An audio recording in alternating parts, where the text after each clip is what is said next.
మాట్లాడుతుంటే కుర్చీ కూడా లాగేసుకున్నారు.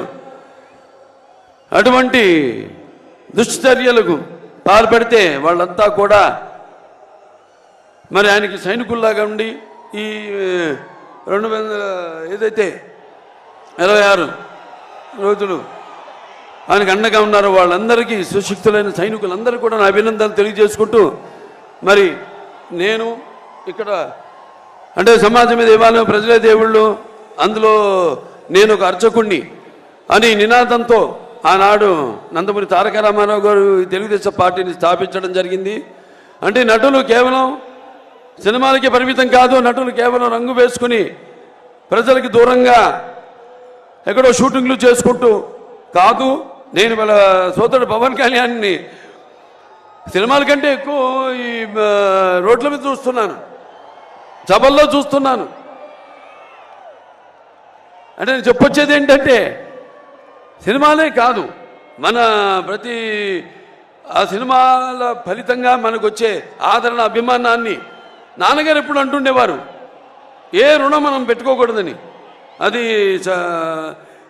రుణశేషం కావచ్చు, రుణశేషం కావచ్చు, అగ్నిశేషం కావచ్చు, శత్రుశేషం కావచ్చు. అలాగే నీళ్ళ శేషం కూడా ఆయన ఉంచుకోలేదు. చివరికి ఏ మద్రాసు నుంచి అయితే ఆయన వచ్చారో తిరిగి ఆ మద్రాసుకు తాగునీటిని కూడా తిరిగి ఇచ్చారు ఆయన. అటువంటి మరి ఈనాడు మీ రుణం తీర్చుకోవాల్సిన బాధ్యత కేవలం నటులుగానే కాదు, మేము ఇద్దరం ఈ సమాజంలో పౌరులుగా అది మా బాధ్యత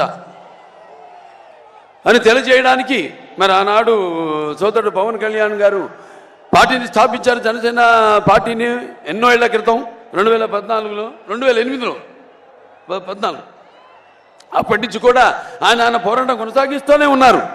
ఇక్కడ ఫ్లోరైడ్ విషయంలో అయితేనేమి ఇలా ఇప్పుడు ఇక్కడ రణస్థలంలో జరిగినప్పుడు కూడా అప్పుడు యువకులంతా కూడా స్పందించి ఆయన రాకను స్వాగతిస్తూ మరి ఎక్కడికి మేము ఎందుకు వలసపోవాలి, మేము పుట్టిన గడ్డ ఇది, తెలుగు జాతి మనది, నిండుగా వెలుగు జాతి మనది.